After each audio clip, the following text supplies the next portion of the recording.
Educator.com, and continuing with reading comprehension, we are going to explore Latin root words. So the plan for this lesson is pretty simple. I'm actually going to give you examples of words you already know that have Latin roots in them.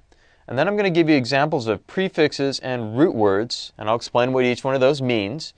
And finally, we're going to see some examples of some actual Latin words and how they've actually turned into English words over the centuries. And after that, we'll do some sample exercises. So let's think back to the previous lesson real quick. Let's recap.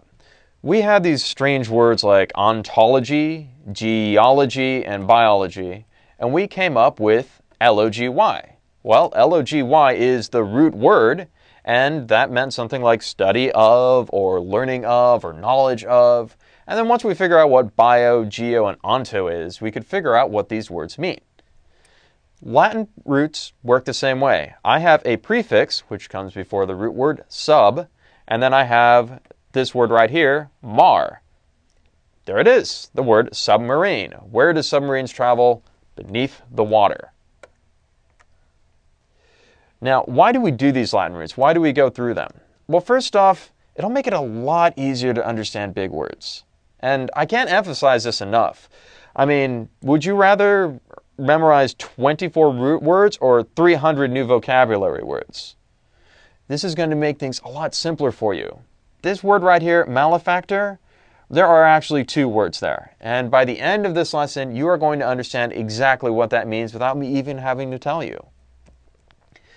Also, when you're doing those exams for those tests, to get into college, to get into schools, it's going to make that guessing process. You know, when you have 4 options, you're not sure which one's the right one, and you have to guess, it's going to make guessing a lot easier. So, example, I got this word regicide here. I don't know what that word means, but I do know that S-I-D-E, side right here, they usually mean something like kill or murder or destroy.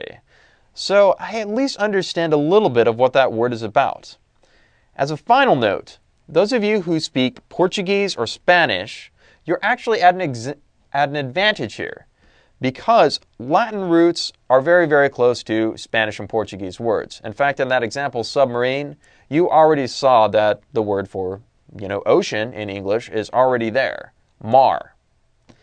English, unfortunately, just kind of borrows from all languages, and it's kind of a mesh, but we still got Latin in there. But it's easier if you speak Spanish or Portuguese as a first language.